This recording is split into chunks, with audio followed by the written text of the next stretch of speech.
Então, olá pessoal, boa tarde mais uma vez. Vamos dar seguimento aos comes e o bate-papo, né? Estreando hoje nosso primeiro encontro, o Café com o Bate-Papo. Hoje nós temos o Zé Araújo aqui para responder as perguntas, para conversar, conversar conosco, né? É diferente do perguntas e respostas. Você tem um monte de Hoje eu tenho algumas que é diferente, sim. Como é diferente? É, café com bate-papo. Lá na perguntas e respostas é completamente diferente. Eu tenho algumas questões aqui que nos mandaram pela internet. Então eu vou intercalar, vou mediar aqui, né? Eu vou intercalar as perguntas aqui com vocês, tá? Quem quiser fazer pergunta, levanta a mão, que aí a Débora leva o microfone até vocês. Por quê? Porque para ficar registrado tem que ter o som, né? Vocês precisam falar no microfone. E aí o Zé responde, ok? Estamos combinados? Vocês fiquem à vontade, tá? Vamos então para... Nós teremos 1 hora aqui de bate-papo, tá? Então aproveitem para fazer suas perguntas, seus questionamentos e aprender também com as respostas, né?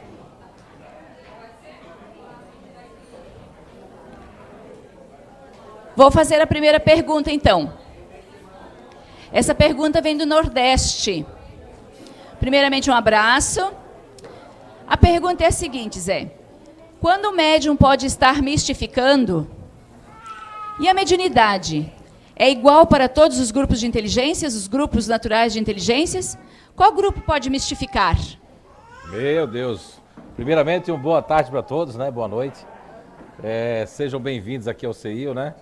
Então, hoje é o primeiro café com bate-papo e me disseram que era um bate-papo. Chego aqui, tem um monte de pergunta.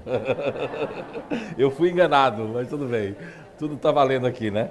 Mas então, Beatriz, eu vou fazer o seguinte. Eu acho que a pergunta lá do Nordeste, um abraço aí. Não tá.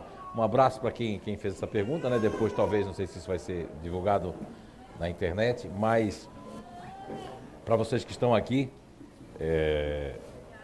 existe sim mistificação na mediunidade.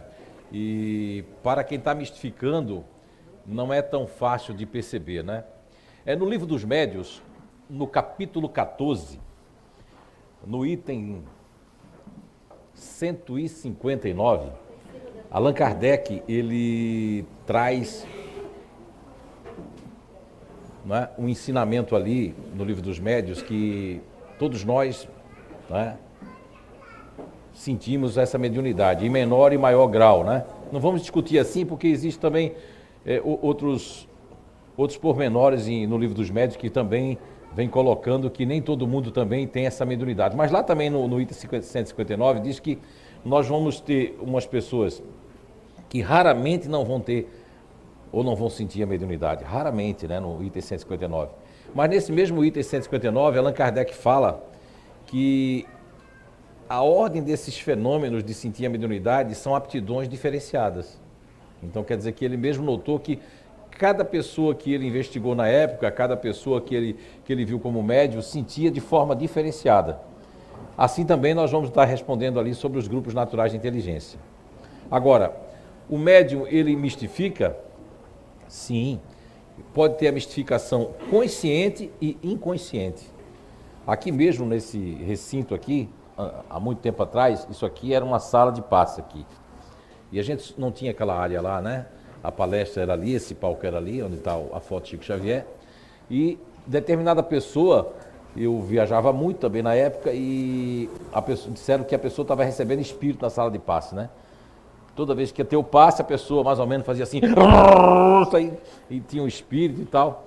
Bem, e aí disseram assim, ô Zé, se tu puder dar uma olhadinha, né? Olha, isso aconteceu com 3 pessoas aqui, né? Uma pessoa, inclusive, é parente de uma pessoa da casa, né? Não veio mais aqui, mas ela, na época, ela recebia esses espíritos. Aí a minha mediunidade de vidência, ela é espontânea, né? Eu vejo espíritos quando eu não quero, ou quando eu não estou nem pensando, nem... Mas aí, quando aqui na casa, é mais fácil ver espíritos, né? E aí, olhei assim para ela, e não tinha espírito nenhum, eu cheguei para a pessoa e fiz assim, bem baixinho, disse o nome da pessoa, fez, não tem nenhum espírito aí, a não ser o seu. Ela ficou boazinha, nunca mais ela teve espírito. Ou seja, esta mistificação era uma mistificação consciente, ou seja, a pessoa estava fazendo aquilo porque de alguma forma está passando por uma baixa autoestima, quer chamar atenção, e inclusive espíritos podem inclusive influenciar a pessoa a fazer isso. Agora, existe a mistificação inconsciente, né? Que é aquela que passa pelo que Allan Kardec estudou no Livro dos Médiuns, que é o tipo de obsessão. Que existem três, que é a obsessão simples, que ele nominou assim, inclusive tanto para os médiuns, a obsessão que ele chamou de fascinação, que é dessa que nós vamos falar agora, e a obsessão que ele chamou de possessão, que era a mesma coisa de possessão, né? Que é um caso que nós temos aqui há muitos anos, que a pessoa não vai se jogar do ônibus para se arrebentar toda, nem vai ficar pelada no meio da rua para passar o ridículo. Isso aí já chega a ser um domínio do espírito sobre a pessoa, sobre o médium, né? Então, a mistificação, ela quando parte da fascinação, porque tem pessoas que não precisam ser espíritas, que são fascinadas, só que existe outro nome para paralelo e sinônimo de fascinação, que seria uma pessoa egocêntrica, que seria uma pessoa fascinada consigo mesmo, não é? E essa fascinação, o médium, quando todo mundo quer abraçá-lo, quer beijá-lo, que acha que o médium assim, o médium pode entrar em qualquer grupo aí qualquer grupo pode entrar. Qualquer grupo, né? Tirando alguns grupos que não vão sentir isso, que é o distante, o intimidador, né? Tirando esses dois grupos ali, não é? E o restante todos podem sentir. E como é que começa isso? A pessoa começa todo mundo querer abraçar, a querer... Aí vai criando aquela questão dentro da pessoa, a pessoa, quando não fizerem mais isso, ela vai se sentir mal. E ela pode já começar a criar espírito, ficar assim, agora eu estou conversando com o espírito, agora estou falando, e isso pode exacerbar e a pessoa entra num estado de fascinação. Que ela começa a acreditar em até psicografar em casa, não, no centro espírita ninguém quer, eu vou psicografar. Quando eu comecei a minha mediunidade, que o espírito psicografava meia-noite, 1h da manhã, eu achei aquilo errado, né? Porque eu disse, poxa, então eu não quero isso para mim. Meia-noite, 1h da manhã, no outro dia eu vou estar cansado no trabalho. Mas isso é treinamento. Eu digo, não, mas eu sempre procurei a lógica, né? Eu digo, não faz sentido isso. Aí eu fui questionar as pessoas no centro espírita. Olha, mas por que o espírito me levanta de meia-noite para escrever? No outro dia eu tenho sono? Não fazia sentido isso. Não pode escrever outra hora, não? Ele só pode escrever de meia-noite 1h. Eu questionei mesmo. Eu não sou esse espírito assim, não, se está dizendo é para ser. Não, não é para ser, não. Eu não quero ficar cansado no outro dia. Como também eu estava dando um curso uma vez lá no Nordeste, que eu morava lá, estava dando um curso profissional, o espírito batia aqui em mim assim. Eu digo, meu Deus! Não é? E ninguém via, eu ia passar como louco. Eu disse assim, aí o pessoal achou que eu era louco. Eu fiz assim, sai daqui. Aí o pessoal disse, você está falando com quem? Eu digo, não, estou falando com a caneta. Mas isso aí acontece por causa do... Tanto que, assim, falando de médios e de mistificação e os grupos de mediunidade, nesse mesmo capítulo 14 do Livro dos Médiuns, no item 160, Allan Kardec, ele começa já a falar dos tipos de mediunidade. E, reparem bem, ele começa com a mediunidade de efeitos físicos. E é interessante que quando ele começa a relatar, diz que existem médios involuntários, que são médios que às vezes estão cozinhando lá, fazendo seus quitutes, mas tem muita energia ativa. Eu cheguei à conclusão dos grupos naturais de inteligência, que é um livro que eu tive que engavetar, porque a espiritualidade disse que tem que ser escrito mais no futuro, parecido com aquele do Amaral Pereira lá, que teve que engavetar dos suicidas, como é que é? Memória do Suicida. Esse livro está engavetado, que são a mediunidade de cada grupo que eu já escrevi. Foi o primeiro livro que eu escrevi, esse vai ser o último que vai sair. Já está escrito há muito tempo. Então nós vamos perceber que, por exemplo, quando ele começa no capítulo 14, no item 160, a falar da mediunidade de efeitos físicos, que é muito comum, principalmente aos ativos, eu descobri. Kardec não viu isso na época, na altura. Mas as pessoas ativas, elas exalam muita energia. Percebam bem, os efeitos físicos precisam de quê? De energias porque nós somos feitos de energia, de ondas. Hoje já está a física quântica já chegou à conclusão de que a energia, o elétron, ele se divide, ele é tanto onda como partícula. A mecânica quântica, através do livro do Bruce Lipton, né, que é a biologia da crença, eu trago inclusive o Dr. Bruce Lipton no Você a Cura 1, trago algumas questões que ele está trazendo ali sobre autocura, etc. E o Dr. Bruce Lipton, no livro que é a Biologia da Crença, ele traz a questão de que nós temos uma assinatura, que todas as energias físicas têm uma assinatura energética.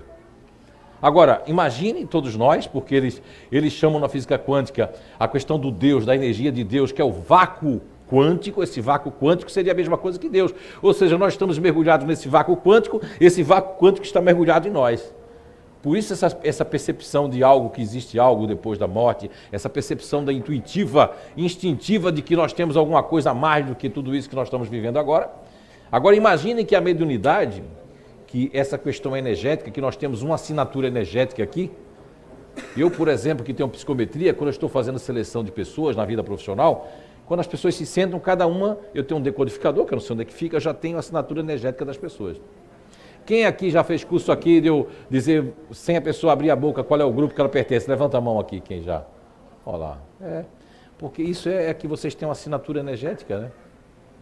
Cada grupo tem uma assinatura energética. Para a mediunidade, cada grupo natural de inteligência, cada comportamento vai ter um código-fonte. E esse código-fonte, ele, nessa assinatura energética, todos os elétrons, todas as ondas vão ter uma consequência, mas elas se juntam. Tanto que eles no SLHC, nesses triturador de partículas, eles perceberam que quando os elétrons estão sozinhos, eles funcionam de uma forma. Quando tem um observador observando, os elétrons se modificam, porque nós colocamos a nossa energia quando estamos observando.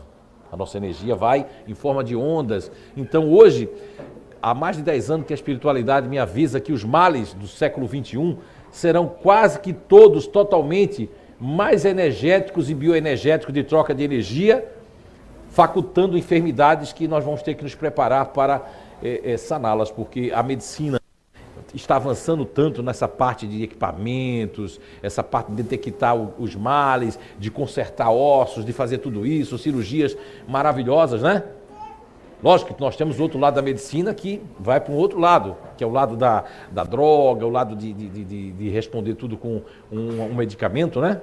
Mas nós temos uma medicina maravilhosa aí, que é a medicina da pesquisa, de descobrir coisas fantásticas para nos ajudar.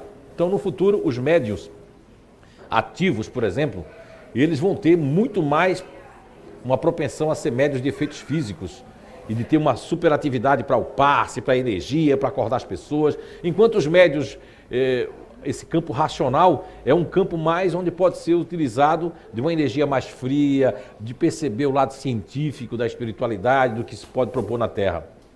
E essa parte emocional, onde vem os médiuns emocionais, que são aqueles que conseguem fazer psicofonia dos suicidas, tem uma conexão com os espíritos que estão em sofrimento, tem uma conexão de uma poesia, tem a conexão emocional dos campos emocionais. Então, sim, pode haver mistificação, e esse assunto dos grupos e a mediunidade, ele vai muito longe, né? Tem um livro, inclusive, escrito sobre isso, que está guardadinho na gaveta, um dia ele sai de lá. Espero que tenha respondido. Obrigada, Zé. Então, agora a gente abre para o público, para vocês. Quem quiser fazer pergunta, levanta a mão que a Débora vai até... Ok. Boa tarde. Micaela, tudo bem, Zé? Micaela, tudo bem? Seja bem-vindo. Sobre o que você estava falando agora, elétrons e a energia que a gente emana, quer dizer, que a gente ama também, né? Você fala que os ativos, eles têm essa energia centralizada aqui, como se forçasse eles para frente. Isso que eu lembro das nossas palestras. Essa energia que emana aqui, como vamos dizer assim, os espíritos que estão entre nós, eles precisam de energia também para sobreviver, né? Não sei, pelo pouco que eu sei. Você acha que os ativos têm mais propensão de liberar mais energia para eles consumirem mais? Então, Micaela, obrigado pela pergunta, né? Quando nós falamos que essa correlação com as suprarrenais, né? Onde tem os chapeuzinhos, tem o rins, onde aqui é produzida adrenalina, o cortisol, a cortisona, como neurotransmissor, a noradrenalina, são tudo que fazem um trabalho, porque assim, o nosso sistema nervoso simpático e parasimpático, cada um, eles são opostos, eles são antagônicos. Então, veja bem, esse antagonismo entre o simpático e o parasimpático é o que dá o equilíbrio, não só à pequena e grande circulação, como inclusive a todo o nosso, eu diria assim, endocrinicamente falando, faz com que a gente tenha um equilíbrio aqui e perpassando essa energia nos chakras e tudo mais. Agora, o que acontece? Quando eu nasci numa proposta que tem na questão 146 do Livro dos Espíritos, né? Onde Allan Kardec pergunta, o corpo tem uma sede determinada e circunscrita, o corpo, a alma tem? E a resposta é que não, mas naqueles que pensam muito está na cabeça, naqueles que pensam muito na humanidade está no coração, 146A, e o que dizer daqueles que situam a alma num centro vital? Porque aí é o centro de todas as sensações, então ele vai estar habitando ali. Agora, uma pessoa que é ativa, veja bem, um espírito, seja obsessor, um espírito vamos supor, eu tinha que desencarnar com 94 anos, 6 meses e 4 dias. Mas fiz muito uso do álcool, porque se você toma um cálice de vinho, você toma uma coisa, mas você toma relaxadamente sem ser condicionado ou vicioso, não lhe faz mal. Nada faz mal, tudo que for pouquinho não faz mal. Agora, quando você toma demais, você pode abreviar e é considerado, como André Luiz foi considerado, um suicida no mundo espiritual. Agora, eu tenho toda essa carga energética da minha programação reencarnatória de 94 anos, 6 meses e 4 dias. Mas desencarnei aos 63 anos, 64 anos, hoje 56. Olha quanto de energia eu tenho. Então, como você falou, esses espíritos, sim, eles se alimentam das nossas energias. Agora, um espírito, ele é uma questão mesmo de afinidade, não é? É uma questão de afinidade. Na questão 656 e 659, desculpe, 456 e 459 de O Livro dos Espíritos, que Allan Kardec pergunta se os espíritos veem tudo o que nós estamos fazendo, lá mesmo nessa resposta, tanto da 456 quanto 459, a espiritualidade responde a Allan Kardec de que só vê aquilo que eles prestam atenção ou que lhes dá atenção. Isso quer dizer que um espírito que seja emocional ou racional, ele não vai prestar atenção nem se embeber, nem buscar, nem vampirizar, nem se alimentar de uma energia ativa que não é a energia da qual ele viveu na Terra. Até porque o grupo de inteligência, quando a gente desencarna, continuamos com ele. Só quando nós reencarnamos, nós vamos ter uma outra proposta, seja racional, emocional e até repetição de ativo. Ok? Sim, pode falar. Então, pelo que tu está falando, né, vamos dizer assim, as energias que se combinam, né? Mas Sim. ao período da nossa vida, a gente tem uma energia mais alta, outra energia mais baixa. Às vezes a gente se sente bem, às vezes a gente se sente mal. Então, quando a gente está se sentindo mal, talvez a gente abra uma cortina para essas espíritos. Mas então, aí eu quis dizer gente? o seguinte, os ativos vão prestar atenção nos ativos.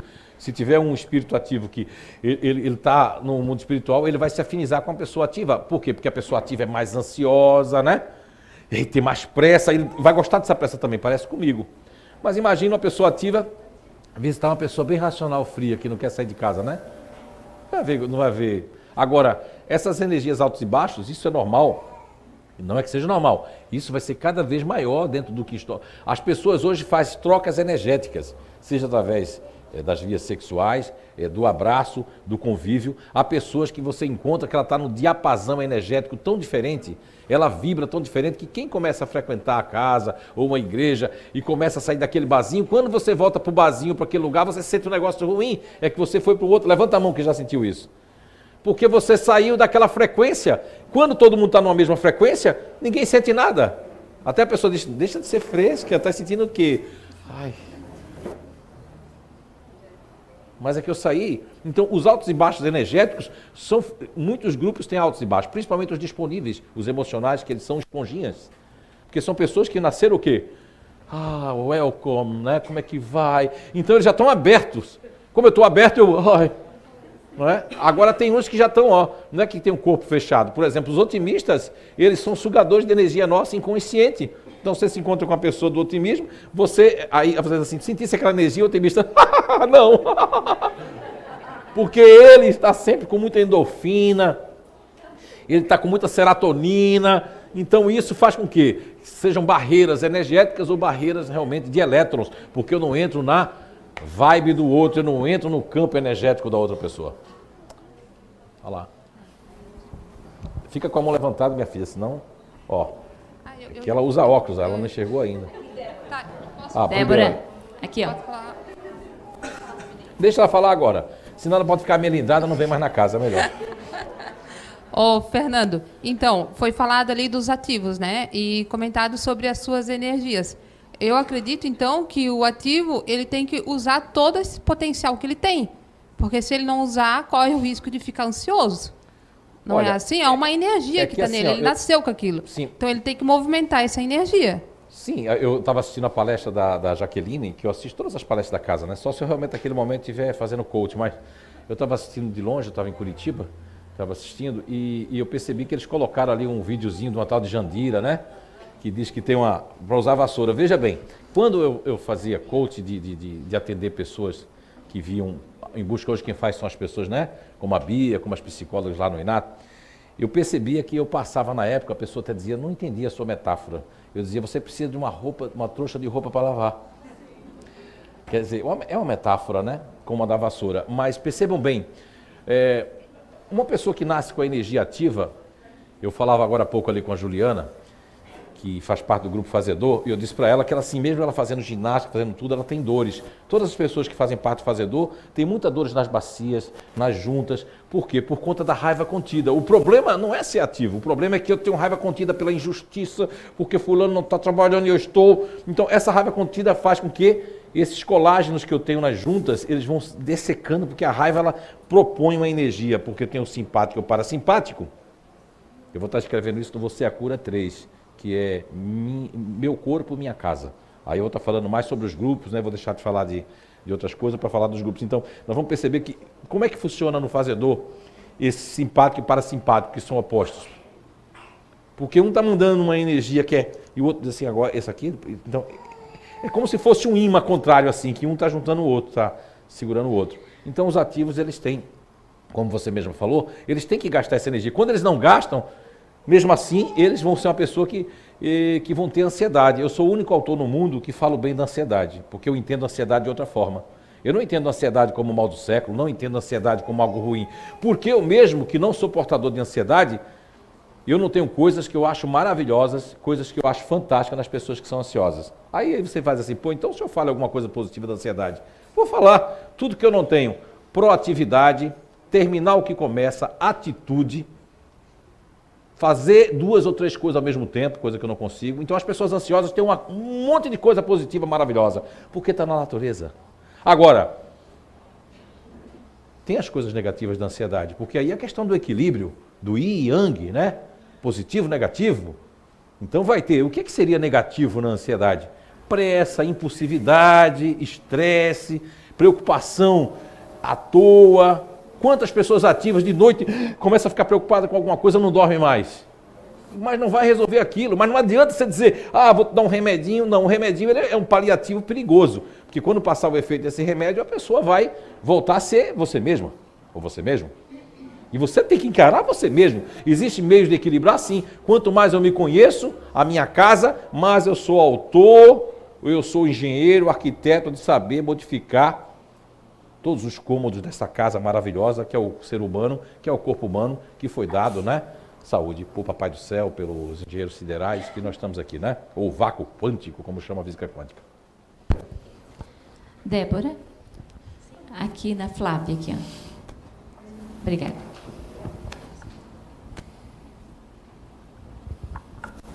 Então, o senhor estava falando da energia, né? Eu fui viajar agora... Senhor não, porque eu sou tão jovem.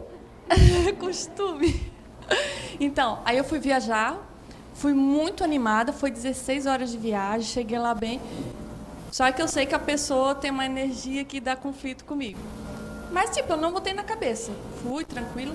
Quando a pessoa chegou perto de mim, me deu um abraço, eu já gelei e já deu uma dor de cabeça. E aí eu comecei, tipo, só a ter sono, eu vim dormindo a viagem, fiquei dormindo, falei pra Bia, não aguento mais. Vim tomar passe, fiz o evangelho, e aí, depois da palestra também... A pessoa ficou boa lá? Se ficou boa, já valeu a pena, né? Você foi lá tá somente para deixar a pessoa boa. E tipo, aí ó, da palestra ali de varrer e coisa, comecei a fazer faxina, limpar, aí passou. Sim, é a questão de eu desgastar uma energia, porque as pessoas, o que acontece? Porque as pessoas ansiosas podem, e ela falou muito bem ali, a Marlise, podem entrar, porque como eu tenho um acúmulo energético, por exemplo, eu sou uma pessoa que nasci com emocional, nasci para ajudar as pessoas, e eu não consigo ajudar, o que é que eu vou ficar? Vou ficar com problemas sérios de orgulho. O meu orgulho vai exacerbar, eu vou querer esconder os meus erros, eu não erro mais nunca, eu começo a ficar de um jeito que ou é você, ou eu lhe ajudo, ou eu não ajudo. Ou seja, isso aí já é desequilíbrio. Uma pessoa que nasceu para ajudar, ela começa a dizer, você pediu ajuda a outra pessoa? Isso aqui é no pensamento, né? Então quero que você mesmo se ferre, vou ajudar agora vocês dois só. Quer dizer, aí eu começo a ficar, por quê? Porque eu não estou fazendo aquilo que é a ferramenta me dada. Como diz na questão 928 de O Livro dos Espíritos, que Allan Kardec, o que é que intui Allan Kardec fazer essa questão 928? Exatamente porque ele queria ser de uma profissão e o seu pai, que era juiz, queria que ele fosse de outra profissão.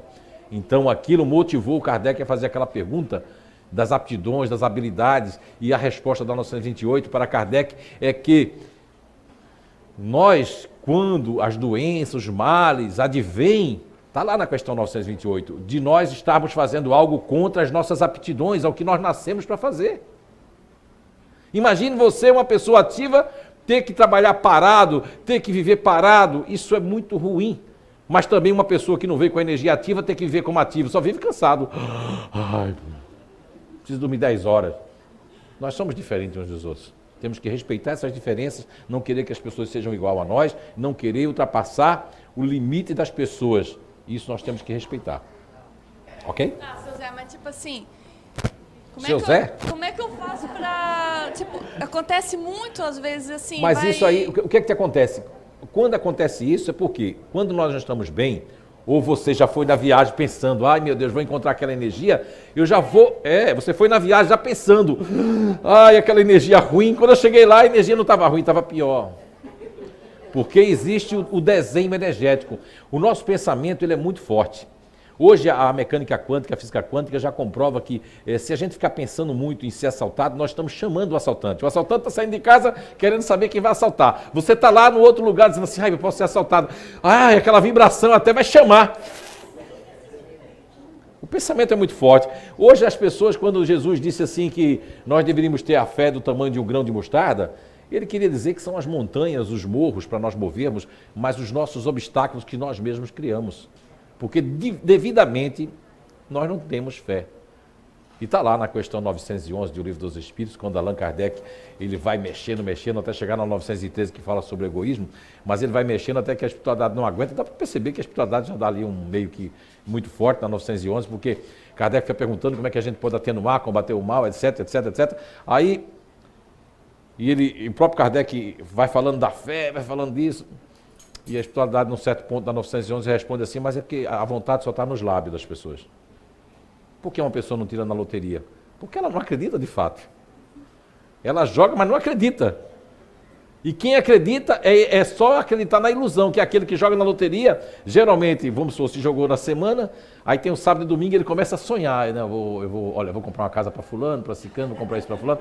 Mas vê só, isso é uma barganha, porque ele deixa ele por último, ele não acredita. Porque se ele acreditasse, ele pensaria, eu vou viajar, mas já vem um sentimento de culpa. Já vem um mergulho no pecado, eu já me sinto culpado de ter tirado na loteria, eu tenho que me obrigar a comprar uma casa para fulano, para ciclano. Isso não é culpa? Como é que eu tenho fé e eu acredito que eu vou tirar? Não é verdade? Ok? Não, ok. Então, a próxima pergunta agora vem da internet também. Fale para a gente um pouco sobre as causas das aflições do dia a dia. Então, no Evangelho segundo o Espiritismo, nós temos um capítulo que fala sobre a justiça das aflições. E no Livro dos Espíritos também temos ali a questão do que nós vamos passar ou não, né? Agora, as aflições, elas podem ter sido causadas em vidas passadas. Mas as pessoas confundem muito, e infelizmente no Espiritismo tem os pseudo-sábios, né? Que falam de assuntos e que... esses assuntos não corroboram na vida do dia a dia das pessoas. Eu acho muito bonito falar de Jesus andou no Cafarnaum, eu podia falar aqui poeticamente, fazer uma coisa, mas o que é que isso adiantou? Muitas vezes, dependendo da energia da pessoa, como é o do Divaldo, isso mexe com as estruturas espirituais, porque ele tem aquilo mexe e a pessoa começa a sentir o espírito. Como você está na sala do passe, se você se entregar ali, muita gente começou a sair emocionada da sala do passe porque sentiu o espírito. Porque faz tempo que você não sente o seu espírito, não sente essa energia espiritual que lhe acompanha e que faz parte de tantos espíritos que aqui estão. Não é? Agora, as aflições, elas são causadas no passado, que aí nós vemos que são aflições. A pessoa que não tem um braço, nasceu cego, desencarnou cedo. São tantas aflições, o meu filho partiu, aconteceu tanta coisa. Isso são as aflições que nós plantamos no passado. E quando elas vêm agora, que é o resgate, é a expiação, aí nós não queremos compreender. São aflições do passado. Por isso que existe a justiça das aflições. Olha, para ser sincero com vocês, eu quando deixei de ser ateu, que eu conheci o Espiritismo, para poder ver esses fenômenos todos na Federação Espírita Pernambucana, na altura, o que me deixou realmente acreditar no Espiritismo, que aí hoje eu não acredito mais no Espiritismo, eu não creio no Espiritismo, porque quem crê, descrê. Não é? Eu sei que é verdade, eu sinto. E eu seria a pessoa mais hipócrita e mentirosa de tantas psicografias que já vieram por esta mão aqui, que é apenas um mero instrumento, por tantas comprovações de espíritos aparecerem para mim, como esse casal que está ali, ó, né? O Ranieri, né? A mãe e o pai da Natasha que estão ali, eles estavam entrando na porta e eu estava aqui psicografando. Como é que pode a sincronia? Eles estão entrando e a filha psicografando, já estava na segunda psicografia. E depois ela fala coisas que só eles sabem. E depois, numa entrevista com o André, eu descrevi para eles na época como é que ela estava vestida, né? Como é que eu podia saber? Boné, cor de boné, posição, cor de blusa, como ela estava vestida. Então essas comprovações são muito ricas. Agora, isso atenuou as aflições que eles sentiram da filha desencarnar? E hoje está aqui com a gente aqui, está cheio de espíritos aqui. Mas como vocês não conseguem ver, será mesmo? Né? Deixa eu só completar aqui essa parte. Então as aflições, elas vêm do passado para nos cobrar hoje.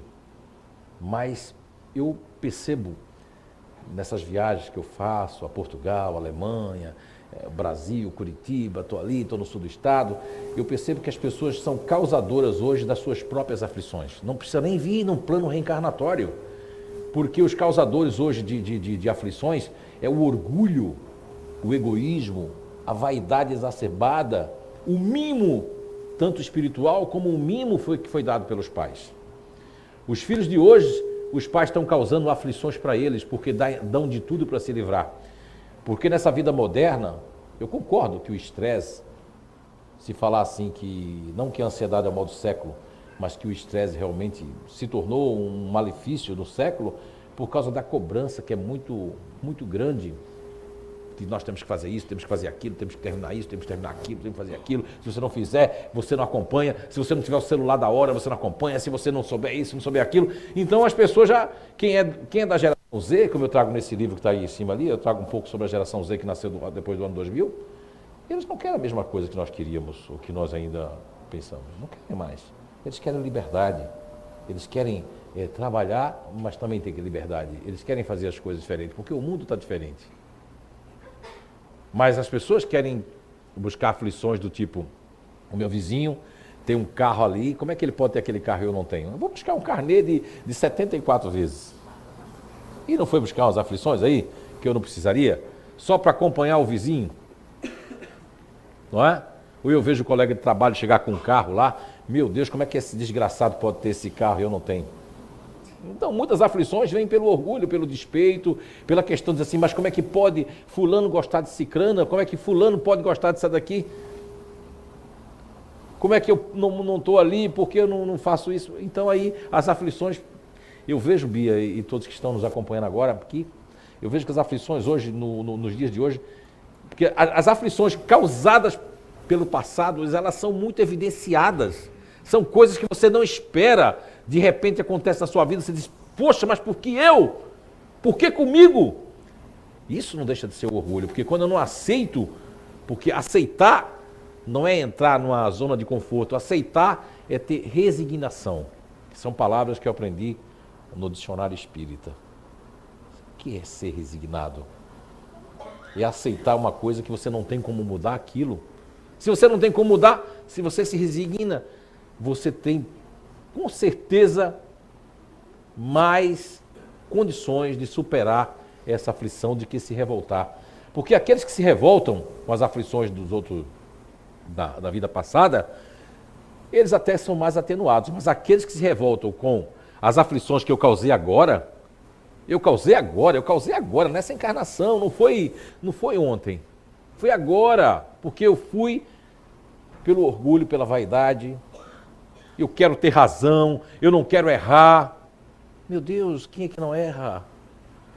Aquela lição de Jesus com Maria Madalena, aquela passagem do Evangelho, aquele que tiver, porque a palavra não é pecado para o Brasil, para o português, vem pecado, mas lá no aramaico, Jesus falava aramaico, né? Depois até a tradução do grego se perdeu, mas não é pecado, quer dizer assim, aqueles que não tivessem erro, não tivessem errado, aquele que não tivesse cometido nenhum erro, que atirasse a primeira pedra. E todos foram deixando dos velhos aos mais novos, porque todo mundo tinha cometido algum erro. E tem essa frase típica, que errar é humano.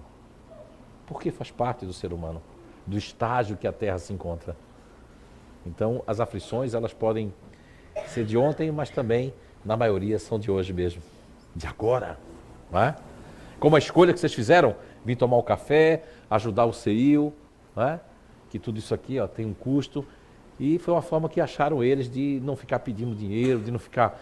Não é? Foi uma forma que eles acharam muito bonita. Mas é uma escolha estar aqui para estar escutando isso ou não estar aqui. Então, a vida é feita de escolha desde o momento que nós acordamos. Nós podemos dizer assim, ó, quero ficar na cama, vou ficar na cama, ou podemos dizer, não, eu vou me levantar e vou fazer alguma coisa.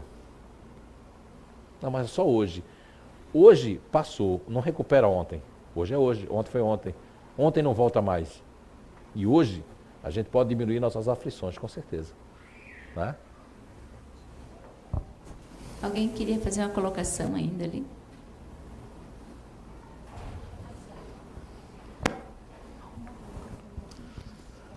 Oi, Zé Araújo. Opa! Meu nome é Maurício. Olá, Maurício. Eu gostaria de saber se mediunidade funciona da seguinte forma, assim. A pessoa tem o dom e pronto. Ou a pessoa pode orar pedindo tal dom para ajudar alguém mais para frente. E como é que a gente pode descobrir o dom que a gente tem? Se a gente tem algum dom espiritual. O que a gente pode fazer para saber? Maurício, né? Isso. Boa pergunta, Maurício. Olha, quando você fala dom, não é bem assim um dom, né? A mediunidade ela pode ser, inclusive, um resgate, né? Só que no Brasil, com o pieguismo que existe, certa feita eu conversava com o Divaldo, faz muitos anos, lá no Lar Espírita Chico Xavier, deve fazer uns 28, 29 anos. Divaldo não tinha 92, devia ser muito mais jovem, né? Tinha seus 60 e pouco. Eu nunca vou esquecer de uma resposta num curso de educação mediúnica que ele me deu. Eu achei isso fantástico. Ele disse, olha, existe um pieguismo, naquela época ele falava que o brasileiro é muito piegas, porque o brasileiro é negativo, né? Ele é positivo demais para não pensar no dia de amanhã, no dia de hoje. E é negativo demais para dizer, assim, que nos diminuir. E quem falava muito isso era o Alamar Regis de Carvalho, né? Que falava aqui que... E o Divaldo falava nessa palavra que é piegas, ser piegas. O que seria isso? É que as pessoas querem ver que nascem crianças índigas na época, que estava nascendo há um tempo atrás, nascem crianças especiais, nascem pessoas, mas nada é dado como dom. A mediunidade, pelo menos no Brasil, facultado do espiritismo, é que é um resgate, uma expiação ou uma missão. Poucos falam de missão, né? Mas o dom, quando é dom, é porque ele é missão, ele está ligado à missão. A palavra que você falou, dom, fazer alguma missão, fazer o bem a alguém. Agora, a mediunidade ela pode eclodir, vir à tona em várias idades. A própria Zíbia Gasparetto, que já desencarnou, é uma família que veio totalmente cheia de muita mediunidade, mas a escolha deles, são pessoas que já vieram num berço com dinheiro, ela colocou uma gráfica própria porque ninguém queria os romances. Quantas pessoas ela ajudou a Zíbia com seus romances? Quantos aqui vieram por causa do Violetas nas Janelas e outros ali, livros assim, desse tipo de romance? Levanta a mão aí quem veio assim. O Matuto, aqueles livros lá, né, e tal. O importante é o resultado das coisas. Agora, ficar dentro de um movimento espírita, julgando quem está falando, quem não está falando, se é pseudo-sábio, se não é, se é ou se não é. Agora, é lógico, existe a responsabilidade na mediunidade. Para que eu quero ser médium? Por exemplo, Maurício, diferente de você, não sei se você quer ser médium, eu não tenho vergonha de dizer isso, e quando eu digo isso as pessoas ficam machucadas, mas, por exemplo, eu nunca gostei de ser médium, porque eu sofri muito na minha infância. Eu não tive adolescência, uma porque estava na família pobre, tive que trabalhar muito com 11, 12, 13 anos, mas a mediunidade me atrapalhou muito. Eu, hoje em dia, não ando muito bem de bicicleta, né? Você vê? A Anice anda de bicicleta, eu não andava junto com ela porque eu tenho aquele trauma. Porque quando eu fui andar de bicicleta, aparecia a parede na minha frente. Eu freava, os meninos faziam assim, mas por que você freou? Eu digo, a paredona na frente aí. Ele disse, que parede? Aí todo mundo começou a fazer isso, ó. Aí eu chamava a minha mãe, mãe, tem uma pessoa ali. Quando ela vinha em segundo, não tinha ninguém, ela batia em mim. Um bebê chorando na calçada, o homem que veio pedir lá, as flores que jogaram não sei aonde. Percebe? Então, assim, quando nós não temos, nós até queríamos ter para ajudar. Mas todos nós temos, como tem como eu falei de antemão, no capítulo 14 do Livro dos Médiuns, no item 159, Allan Kardec faz uma explicação que todos nós, em menor e maior grau, nós temos. E muita gente tem latente isso, de forma latente. E raros são aqueles que não têm, mas tem muita gente que não tem também. Ou a mediunidade foi mal interpretada, como Kardec passou 14 anos, teve um aneurisma cerebral e cumpriu a sua missão ali. Muita gente interpreta que todo mundo é médium. Não. Isso existe um contraponto. Nem todo mundo. É raro aqueles que não têm, mas existe a mediunidade da caridade, do amor. Muita gente que entra em casa espírita, ou quer ser do passe, ou quer ser da mediúnica, ou quer ser de algum lugar. Não. Eu, por exemplo, não gosto de ser médium, porque aí a espiritualidade diz que gosta de mim porque eu não quero ser médium. Eu não quero ficar falando com o espírito assim, ó. Peraí, Bia, que eu estou falando com o espírito. Sim, espírito, sim. Isso aí, para chamar atenção, eu estou com algum problema.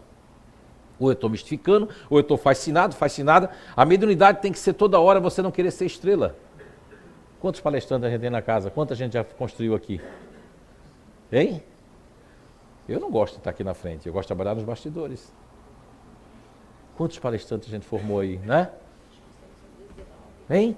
Olha aí, eu podia ser o palestrante, o médium especial que fazia... Quando todo mundo só queria conversa fraterna comigo, eu saí da conversa fraterna. Quando todo mundo só queria me abraçar e me beijar, eu me recolhi. Porque foi isso que eu aprendi. Um médium que não estuda... Quer ser médium? Vai ter que estudar muito, porque tem que estudar muito. O espírito tem que estudar, porque o que nós vamos levar daqui é conhecimento.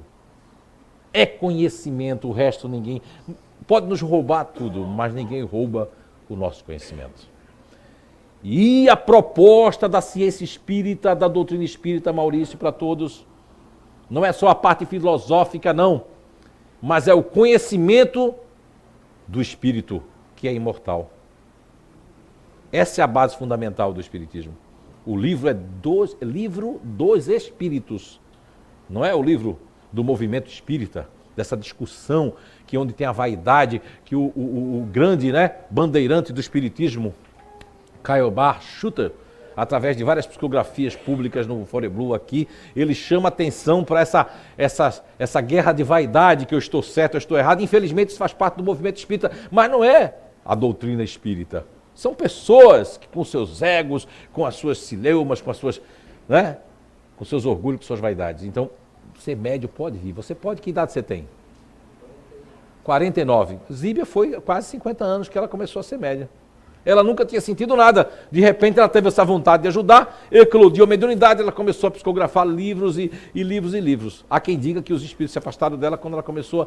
Mas, olha, o espiritismo não é para ganhar dinheiro com o espiritismo, mas também não é para a gente estar desse jeito, ó, tem que fazer um café para poder pagar as contas. Não é verdade? Os crentes, em uma semana, eles fazem uma igreja ali. Com sofá, com tudo, com microfone, com tudo. E os espíritos têm aquela pindaíba, porque ninguém diz assim, não, é dar de graça o que é receber de graça. Está lá. Olha, os espíritos não nos dão nada para estar aqui me intuindo, não é? Tá aguçando o meu arcabouço, né, psicológico para responder as perguntas. Não é? Mas ninguém está cobrando por isso. A gente cobrou pelo café e pela comida, que também os espíritos não fizeram para nós. A não ser os encarnados. Mas é bem por aí, Maurício. Seja bem-vindo como médium. Até se quiser tomar o meu lugar, eu agradeço. Viu? Porque agora eu quero ser pesquisador, investigador. Cientista não, porque é demais, né? Não posso me tornar um cientista, porque tem que ter todas essas questões que as pessoas têm que ter os diplomas todos, né? E eu não tenho mais tempo para pegar diploma, não, porque a vida não me possibilita esse tempo, não. Eu tenho que desconstruir todas as minhas crenças. Desconstruir as crenças. Mal de Jesus? Não. Porque para mim, o mestre maior sempre foi Jesus, né? Aí tem umas coisas que eu aprendi lá com os padres lá, que nem o senhor estava falando outro dia ali de Moisés, que Moisés foi um ingrato. Tal, Falei que Moisés foi ingrato? Tem certeza? Eu acho que você entendeu isso. Eu digo assim, o Moisés foi ingrato com os egípcios, porque ele aprendeu tudo lá. Agora, a Bíblia que você estudou, aí eu pergunto a você, eu tenho um conhecimento de Bíblia, quando eu estive na Alemanha em 2006, depois 2009, depois eu tive outras vezes, eu tive a oportunidade de ler uma Bíblia da Igreja Luterana na Alemanha. E interessante é que não tem muito a ver com essa Bíblia que nós temos aqui, que principalmente os católicos têm. Veja bem, há de se entender, quando chegar ao mundo espiritual, nós vamos ver muitas verdades, que o Espiritismo, quando fez o Evangelho segundo o Espiritismo, não quer dizer, os Espíritos tiraram aquilo que realmente foi dito por Jesus ou que realmente foi dito de alguma forma. Agora, por que não pegou tudo, os Espíritos não quiseram pegar tudo? Porque eles estão no mundo espiritual, eles sabem que muita coisa foi o homem que otorgou, principalmente de Constantino para cá, nos concílios de Nicéia. Olha, para você ter uma ideia, eu não só estudei o catolicismo, porque eu fui obrigado para tirar o demônio dentro de mim, depois eu fui obrigado a entrar nos salmos, né, e entender a Bíblia como um todo, de capa a capa. Agora, Maurício, veja bem, eu não sou contra Jesus, inclusive existe uma pergunta no Livro dos Espíritos, os próprios Espíritos respondem a Allan Kardec quando pergunta qual foi o ser mais elevado que pisou na Terra, e a resposta é Jesus. E, inclusive, no Livro dos Espíritos diz que nós temos que imitar a Jesus, porque tudo que nós fossemos fazer, negócio e tudo mais, né? Como uma pessoa vai vender um carro com motor batido, né? Se ele pensasse, Jesus faria isso? Não, Jesus não ia vender um carro ou outro com motor batido. Jamais, né? Não é verdade? Entende? Não. Às vezes, quando a gente está falando na palestra, é muito rápido, é 1 hora, 1h30. As pessoas... Um dia eu estava falando aqui sobre a amígdala cerebral. Eu disse que, contando um caso que tem na internet, que a mulher tirou a amígdala cerebral e o tumor e não teve mais medo de nada, podia botar barata, cobra em cima dela. Cheguei na rua de 15 de novembro, estava passando assim, uma mulher me pegou pelo braço e fez: o senhor é um mentiroso. Eu não entendi por quê. Eu disse: bom dia para a senhora também.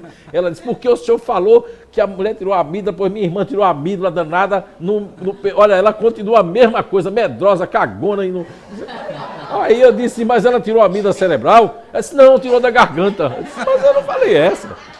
Depois ela me pediu desculpa, perdão, me desculpe. Eu digo: mas olha, a senhora, eu falei a amígdala cerebral. E quando eu falei de Moisés, que ele foi ingrato, é porque existe 2 tipos de histórias. Se nós formos estudar a mitologia egípcia, né, eu estive no Egito, teve esse prazer, essa honra que foi me concedido do sonho de ter voltado para o Egito, né, de ter ido para o Egito e ter visto lá. E eu percebi, eu gosto muito de visitar todos os sítios que tiver informação, né, e eu percebi que o Moisés, na mitologia egípcia, e outras mitologias que existem, inclusive aquela de Lúcifer.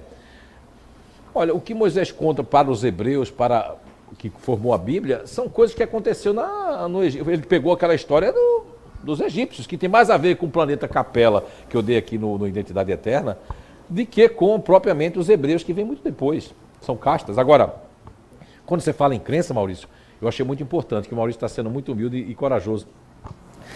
Para romper com as crenças, veja bem, o doutor Hernando Guimarães Andrade disse para mim aqui, porque eu sempre tive uma frustração. A Anice que o diga, né? Depois de trânsitos mediúnicos, eu ficava dizendo que eu queria ir para a escola, queria estudar, porque eu não tive condições de estudar. A minha filha já fez intercâmbio, outra já fez isso, fez faculdade, outros já fizeram isso, mas eu não tive condições de estudar. Na escola convencional, como é que faz, né?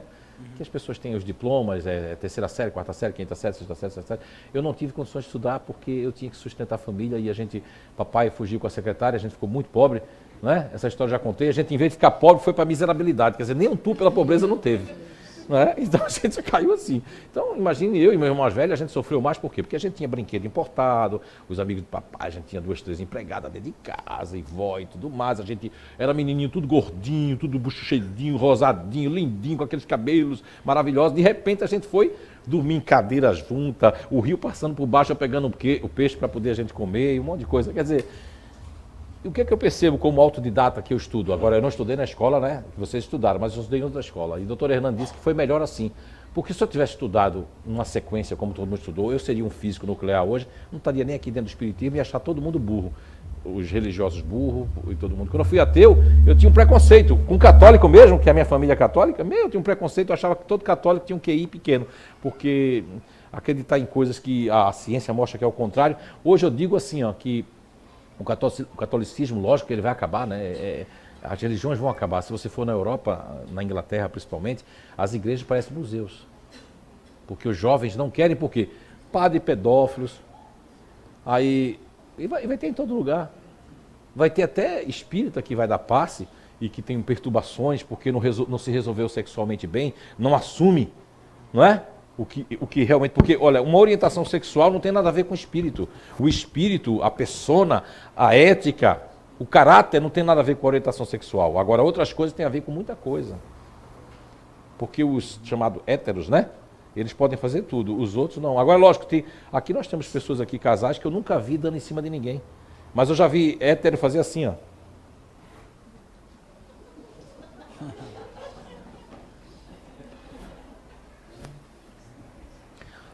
Então, assim, o catolicismo, lógico que ele tem vertentes que foi Roma, toda aquela construção toda ali, do cristianismo nascente. Eu conheço a história toda do catolicismo, né? Toda, desde os concílios de Nicéia, os concílios onde foram transformados e modificados várias coisas.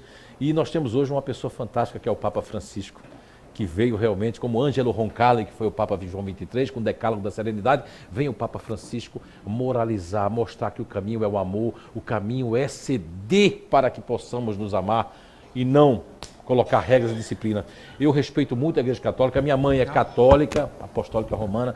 Eu, quando vou na minha mãe, que é no mês de maio, ela está fazendo aquele negócio de maio, e eu não faço assim, eu não vou participar disso, não. Eu participo, ainda vejo um monte de espírito lá, assim, eu também lá, junto com ela, e aquele andou dentro de casa, porque a caridade, eu vou dizer para minha mãe que eu sou espírito e não vou fazer aquilo, o amor pela minha mãe eu vou, como também quando minha tia era viva, vamos para o culto, eu digo, vamos cantar, né?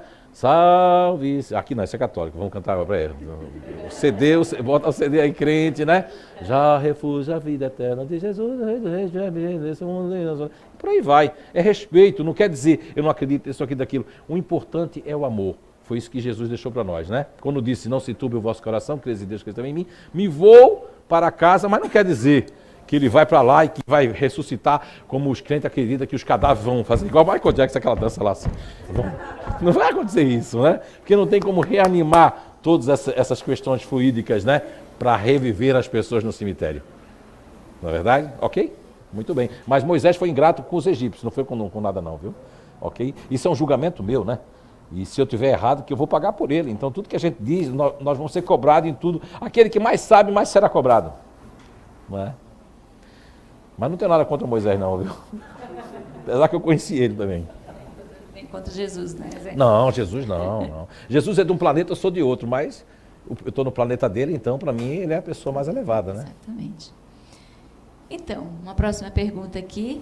Qual a explicação, agora falando dos GNIs, né, dos grupos naturais de inteligências, qual a explicação para uma reencarnação na variação externa?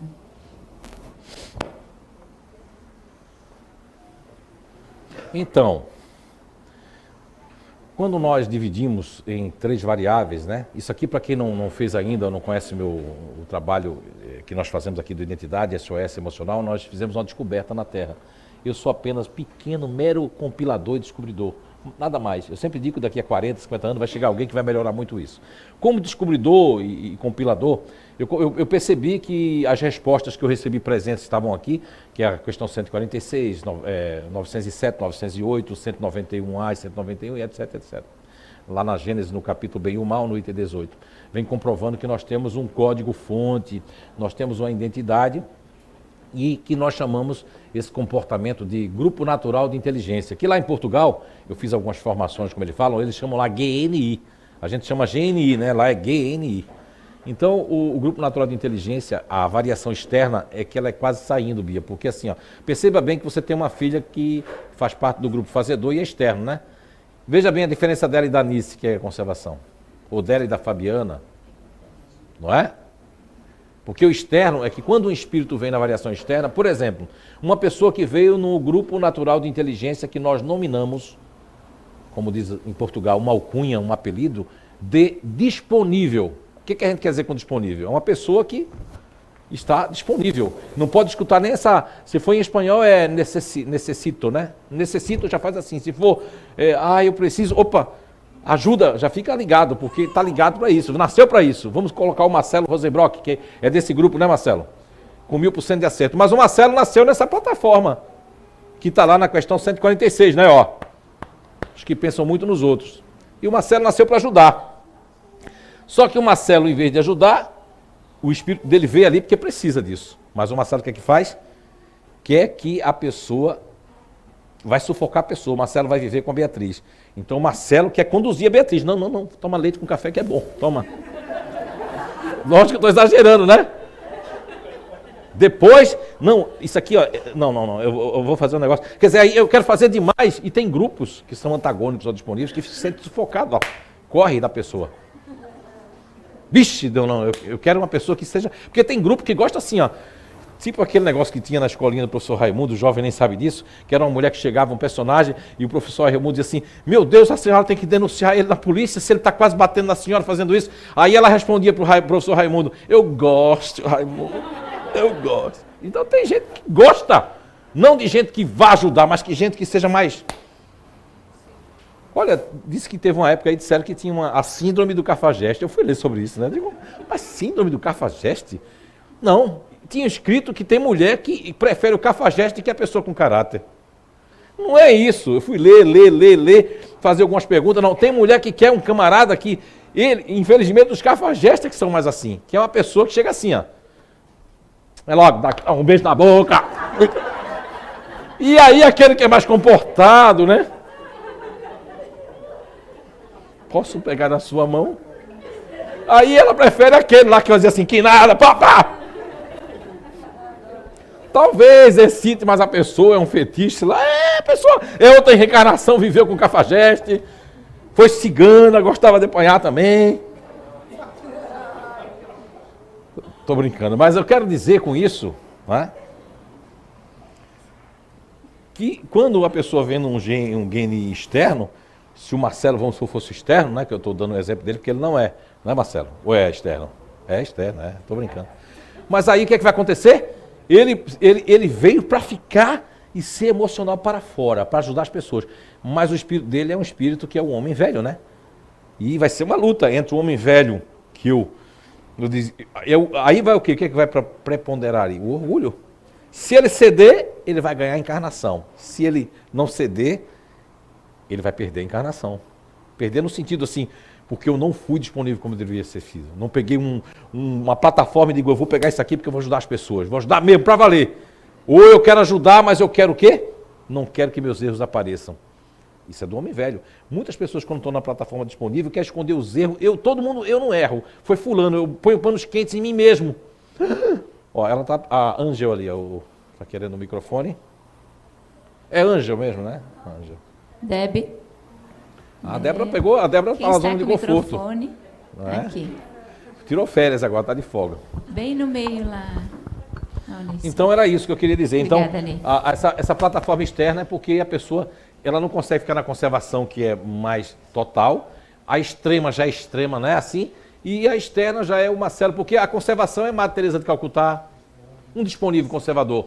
Madre Teresa de Calcutá, João Paulo II, que eu li a biografia toda. Então são pessoas que primeiro é os outros, depois é que vem ele. O extremo é já a sensualidade, Angelina Jolie, aquele Caio Brato, assim, que quando chega já está sensualizando, assim, ó. A boca chega primeiro para a pessoa. Então, isso é uma outra coisa, uma outra história. Então tem 3 variáveis, porque essas pessoas têm uma coisa em comum, que é o grupo que elas nasceram, mas vão ter diferenças. E o externo, praticamente, essa variável externa, é uma variável que ela é muito tênue. O espírito está dentro dessa base, mas não quer ficar. Percebeu aí? Ok. Aproveitando o embalo, então, nós nascemos fazendo parte de um grupo natural de inteligência, correto? Sim, sim. Conforme nós vamos evoluindo... Vocês mesmos provam isso, não sou eu, né? Sim. Isso é que é legal. Conforme nós vamos evoluindo, é possível mudar? E eu queria saber um pouco mais sobre os egos de apoio. Você fala evoluindo aqui nessa vida ou evoluindo em outras vidas? Evoluindo nessa vida. Não, só quem tem a sensação, isso em vários idiomas eu já vi, não importa onde eu vá, seja lá em Portugal, seja lá em outros países, seja lá onde for no Brasil, eu percebo, e isso me chamou muita atenção em 2006 na Suíça, no Cantão Turcal, que uma senhora, na época tinha uma tradutora lá de alemão que era uma portuguesa, e uma senhora fez assim, mas eu tenho uma sensação de ser todos eles, e que eu já passei em várias fases da minha vida por todos os grupos. Eu disse para ela assim, minha senhora, é que a senhora faz parte, na época eu chamava o grupo de multifaces, né? Tirei esse nome porque tinha gente que pegava nas empresas e fazia assim, esse daí é multifacetado, esse aí é muito não sei o que lá. Aí eu tirei esse nome, que era um nome que até combinava muito, e troquei o nome para futurista, porque vive no futuro. Agora, quem vai responder a sua pergunta, inclusive a Júlia, que é advogada e que está ali, que é ativa. Júlia, você vai responder a pergunta para ela. Fala quantas faces você tem durante o dia, quando entra num prédio, quantas pessoas você já evoluiu, acha que é, porque você mudou o foco. Ela vai responder para você. Pega o microfone ali, Júlia, responde para ela. Não, é bom a própria pessoa que faz parte do futurista responder, porque só o futurista tem essa sensação. Nenhum outro grupo no mundo, no planeta Terra, vai ter sensação de ser várias pessoas ao mesmo tempo, porque se a Júlia estiver lá brigando com o marido, com o namorado, lá, chegar uma pessoa estranha, a Júlia sai daquela assim, ela vai, oi, como vai? Tudo bem? Isso também é evolução. Como é que é esse... Então, é como você falou, aonde eu vejo que o ambiente precisa daquela determinado tratamento, né, o fino trato, eu faço visto aquela máscara, aquela necessidade. Que é inconsciente, né? Que é inconsciente. No meu trabalho eu vejo necessidade de, né, ser séria, até um pouco fico sisuda, porque como eu sou baixinha, mulher ela e já tal, faz aquela cara de eu intimidadora, já tenho assim. que ser mais brava, porque senão o pessoal acha que é fácil. E eu penso, não é fácil, não é porque eu sou mulher e baixinha que vai ser fácil o negócio. Então daí eu incorporo eu me utilizo, né, dessa habilidade e utilizo esse, vamos dizer assim, esse rosto, porque eu acho que é melhor para aquele ambiente. Ô, né? Júlia, você tem que idade? 33. Né? Não faça isso não, que eu volto a ter o meu problema de volta. Esses dias eu me encontrei com uma pessoa gaga, eu comecei a ficar gago de novo e foi difícil até conversar lá. Eu tinha que fazer uma seleção, então eu não gosto que os meus, né, que eu já superei, volte. Né? Esses dias eu fui falando e falei com o L igual o Cebolinha. Tá. Mas então, tudo é superável. Né? Então, você tem 33 anos. Ela falou de evolução. Como você faz parte do grupo futurista, né, nessa encarnação, você percebe que nesses 33 anos você já foi várias pessoas e eu não faço mais aquilo que eu fiz lá atrás, mas tive que apanhar e cair para poder não fazer mais, não é isso? Sim, até é uma coisa que eu tento até trabalhar, porque às vezes tem pessoas que me conheceram há anos atrás e às vezes elas acham que eu sou ainda aquela pessoa que me conheceram há 10 anos atrás. E eu acho que eu mudei, de repente, para um pouco melhor. E aí, às vezes, eu fico meio desconfortável, porque às vezes a pessoa quer fazer uma brincadeira que a gente fazia 10 anos atrás e aquilo já não é mais confortável para mim. Isso aí é dos ativos, porque ela é uma futurista, mas ela faz parte do ativo. A Anice faz parte do ativo, ela faz parte do emocional para dentro, né? Aqui nós temos Van Gogh, a Tarsila do Amaral faz parte dessa variação, que se perguntar, Bia, como vai? Ela fazia assim, vou bem. Não é? Ok? Mas ela ainda tem essa carinha de nojo, assim. Esquisita. Ganhei outro apelido agora, esquisita. Esquisita? Ok, mas todos nós somos inteligentes. E é muito bom estarmos encarnados e temos que celebrar a vida sempre. Então, assim, ó, Ângel, ela vai ter essa sensação de evolução e a família não vai. Quer ver onde você vê que você não mudou? Vá para casa, seja lá onde for, onde você viveu com a família. Parece que você volta a ser aquela pessoa que você era. Porque o clichê energético, o teu código-fonte da época, ele fica impregnado no local. E você parece que volta a ser aquela personalidade. Quando você sai de lá, da casa da família, você diz, meu Deus, sai frustrado. Como é que eu pude ter feito tudo isso? Eu não sou mais assim. Levanta a mão quem sentiu isso aí. Ó, bastante pessoas, né? Ok? Isso prova que você não está completamente. Porque quando a gente realmente fez porque ninguém muda de fato mesmo não muda. Nós melhoramos, nós evoluímos. Agora, um grupo jamais vai deixar você, só o futurista que sente isso. Nenhum outro grupo sente essa sensação de transformação. Não é? Só o futurista que sente isso. E os futuristas, tem aquela ali gosta de falar, ali leva o microfone para ela. Espero ter respondido, Ângel. Agora foi que eu vi a Lúcia ali, ó. E aí, Lúcia, como é que tá o cérebro? Tá bem. E o tumor?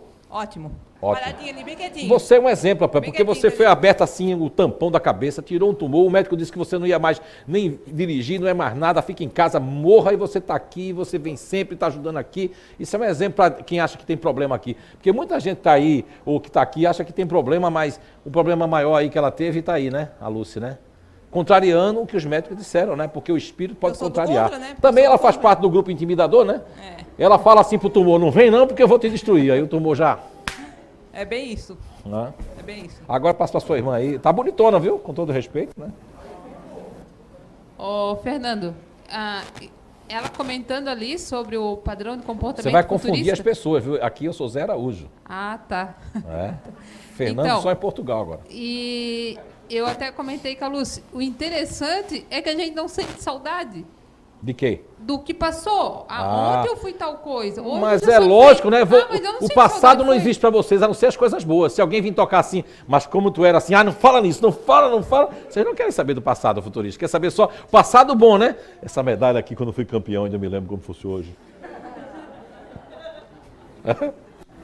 Eu particularmente, nem das coisas boas. Eu esqueço muito fácil Ah, as sim, coisas. porque tá no futuro, né? Não O esqueço. presente, inclusive, ó, sabe o que é que vocês mais esquecem, posso dizer, o futurista? Porque isso me chamou muita atenção, porque em vários lugares e países, os futuristas vieram dizer isso para mim. Eu achei muito curioso, porque isso acontece muito com os ativos, mas com o futurista acontece com todos eles, né? Quando você não é futurista, acontece se você for ativo. Não importa se é continuador ativo, fazedor que é ativo, é futurista ativo, né? E por aí vai. É assim. Encontrei com ela, né? E o futurista fica assim, ó. Como é que é o nome dela? Eu quero dizer o nome dela e não consigo. Aí vou pra casa, pergunto até os parentes em casa, tu lembra daquela mulher assim? Que era assado?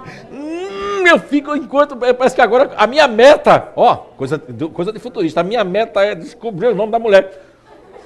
Até que a caixinha... Quando eu não quero mais nem saber o nome da mulher, me vem o nome da mulher. Ai, Arabia. Então eu esqueço porque eu fiz uma descoberta sobre a memória, né? As memórias dos grupos. É um outro livro que eu vou escrever que vai ter um capítulo sobre o cérebro. E eu percebi que quando eu tive uma psicometria no Science Museum em Londres, e tinha um japonesinho encostado ali, e eu, durante 7, 8 minutos, não sei precisar, posso estar mentindo, eu fiquei catatônico, né? Ainda bem que eu estava de frente para o vidro, pelo menos alguém, se eu estava lá assim, e você sai mesmo, né? Entrei no cérebro japonês, que é um futurista, porque eu vi que a fenda sináptica lá era mais alargada do que os demais. Isso no futuro eles vão estudar, hoje muita gente vai dizer que eu sou um louco, mas eu percebi que os futuristas têm uma memória de curto prazo e não memória de long time, de longo prazo. A memória deles são curtas. Eu só presto atenção no que é interessante. Foi interessante, eu aprendi e ficou. Não foi interessante, eu nem sei o que é que falaram. Ou eu tenho a minha habilidade, que a minha habilidade é assim, ó. Estou assistindo televisão, estou gostando. Pode cair a casa pode cair a porta, uma bomba, eu não estou nem aí. Agora, quando eu não estou gostando, eu estou ligado em tudo. Eu estou com meus pilotos automáticos tudo ligado. A barulho, a pessoa falando, eu assistindo, dizendo, não foi bem assim não, viu? Ou quando não, tiver uma TV a cabo muito expansiva, a pessoa fica 5 minutos procurando aquilo que não está interessante. Não é? Não achei nada que preste. Nós somos pessoas. Isso é característica, não é bom nem ruim. Qual é a pergunta que o futurista faz? Isso é bom ou é ruim? Não é bom nem ruim. É característica, faz parte da sua pessoa. Ok? Muito bem. Ó, outra futurista, só dá futurista hoje aqui. Eles estão ativos, Sim, né? estão bem ativos Os ativos hoje. estão tudo agitados hoje aí. Então, quem pega o microfone, Júlia, por favor, pega o microfone lá. Pessoal, nós estamos passando já da nossa hora, né? Passou, eu nem percebi. Vamos ficar mais 10 minutinhos, então? Ó, quem sabe é vocês. 19 horas, Eu não então. estou sendo pago nem 19 nada. horas a gente encerra, então. Marlene, a pergunta é com você, então. Então, futurista ativo, né? Às vezes eu fico bem revoltada, sabe, Zé? Que eu leio, eu gosto de ler, mas, meu Deus, parece que aquilo apaga, assim. Eu até aprendo, entendeu? Não apaga. Posso imitar você lendo? Posso? Tá, Vou imitar a mas- Marlene lendo, ó. Tá lendo, mas tá pensando em um monte de coisa. Eu tenho que fazer... E vai pensando um monte de coisa e lendo. Quando é interessante, ela... Ai, vou voltar aqui. Aí volta, começa a ler. Mas por quê? Porque eu estava pensando em outras coisas e lendo. Como é que vai ficar o que eu estou... Se eu estou lendo com piloto automático, o meu eu está viajando nas outras coisas e meu piloto automático está lendo. Quando você está dirigindo um carro, ó, vou imitar o futurista dirigindo, seja coisa boa ou coisa ruim. Quem tá dirigindo é o piloto automático, fazendo curva, fazendo tudo, e ele projetando, pensando em coisa, e o piloto automático vai, ele nem está enxergando a pista, mas o piloto automático está enxergando a pista. Levanta a mão quem faz isso aí, ó. Olha aí a prova. É uma ciência nova. Não sou coisa nenhuma, mas um dia vai ser, não eu, mas a ciência vai ser alguma coisa. Aliás, esse seu livro que foi lançado agora, ele é excelente. Eu É? achei... Que feedback bom, eu não tive feedback ainda. Apesar que eu não sou vocês que gostam de feedback. Verdade. Né? Eu achei um livro bem bom? mais fácil. Não sei se é porque também já estou uns 3, 4 anos escutando, né? Pode ser, mas assim, achei o livro... a minha leitura está mais fixa, tá? Eu não estou viajando assim, que nem você disse. Não, que bom, ótimo. Isso é bom, é um progresso, é uma evolução. Então é para nós finalizarmos? Ou não? Mais 5 minutinhos aí. Então eu vou agradecer. Alguma pergunta ainda? Vamos dar um tempinho aí para A última ali, a última ali. Mas ninguém mais quer aqui, porque você já fez 2 E essa lá. já que está na mão, você não fez não? Pois é, mas aí vamos melhor deixar para o pessoal aqui também, né? E de quem são? Deixa eu te fazer uma pergunta então aqui, ó. Nunca vim em uma comunidade espírita. Queria saber como funciona o espiritismo. Tem que ler o livro O que é o Espiritismo. É fantástico. Para mim, essa foi uma leitura que eu fiz obrigatória, porque o Espiritismo ele é o mesmo para todas as casas. Não existe uma regra de que fulano é o presidente. Não, a gente faz isso para organizar. É uma comunidade sem fins lucrativos. O espiritismo, quem rege são os espíritos, apesar de que hoje em dia eles não querem mais espírito dentro da casa espírita. Porque como a pessoa que está presidindo a outra não é médium, então também ninguém vai ser médium. Então faz casa espírita sem espírito. Não é? Que não deveria ser. Mas a casa espírita, qual é o objetivo central de uma casa espírita? Conhecimento sobre o espírito. Caridade, filosofia, né? E acima de tudo um código moral, porque existe no livro dos espíritos e os espíritas passam isso de forma tão natural que você começa a se cobrar mais sem ser cobrado para se cobrar mais. Apenas você começa a se cobrar mais, porque você percebe que você precisa evoluir, que o melhor de tudo de ser espírita é sentir que nós estamos aqui no mesmo barco e que nós temos que nos ajudar, sermos caridosos com aqueles que precisam e aprender sobre o nosso espírito que é imortal, porque temos que saber o porquê das coisas. Por que eu estou aqui? Para onde vou? Por que eu nasci dessa forma? Por que eu nasci nesse país? Por que eu nasci aqui? Por que eu sou assim? Por que eu sou assado? Essas respostas estão dentro da doutrina espírita, que é fantástico. Então, não é muito breve. Uma casa espírita ela é feita de pessoas. Infelizmente, cada casa é regida, por exemplo, a caridade que a irmã Rosália fala em Evangelho segundo o Espiritismo, ela fala sobre a caridade material e a caridade moral, ou a caridade moral e a caridade material. E ela nos fala que a mais difícil de todas é a caridade moral, porque é suportar uma boca, como diz lá no Evangelho, zombeteira, aquela pessoa que está zombando, ou que está escarnecendo, ou como é que pode uma casa espírita ser espírita, se dizer espírita e perseguir uma outra casa espírita ou falar mal de uma outra casa espírita? Será que isso é espiritismo?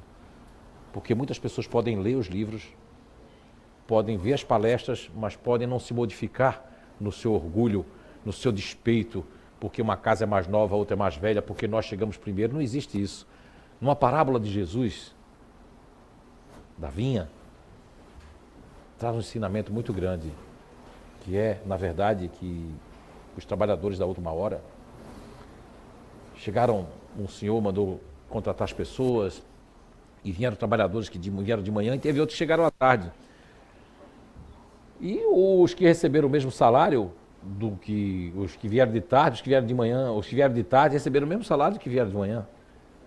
E eles foram lá, veja bem, as pessoas são assim, elas se incomodam com o que os outros estão recebendo, isso faz muito tempo. Serve até o dia de hoje. Se incomodaram e vieram perguntar ao senhor da vinha por que eles não recebiam o mesmo salário se eles tinham trabalhado o dia todo e eles só trabalham algumas horas. E essa metáfora de Jesus é muito interessante. E aí o dono da vinha, vou falar de uma forma que nós possamos todos entender, pequenos, médios e grandes aqui, a resposta é mais ou menos nesse sentido. Não importa, eu sou o dono da vinha, eu estou pagando eles, porque os últimos serão os primeiros e os primeiros serão os últimos. Então, se uma casa é mais nova ou tem um jeito, nunca saímos aqui de Kardec nem de Jesus, né? Nunca saímos da doutrina espírita. Agora, a nossa forma de passar é uma forma que está acompanhando a evolução dos dias que correm, dos jovens que correm. Ou o espiritismo vai ser como as religiões aí, que o espiritismo não é uma religião, mas é considerado, mas não é. Vai ter só velhos, vão morrer todos, vai acabar. Porque o que vai atrair os jovens é o dia a dia, o que vai atrair as pessoas que estão passando problemas é o dia a dia.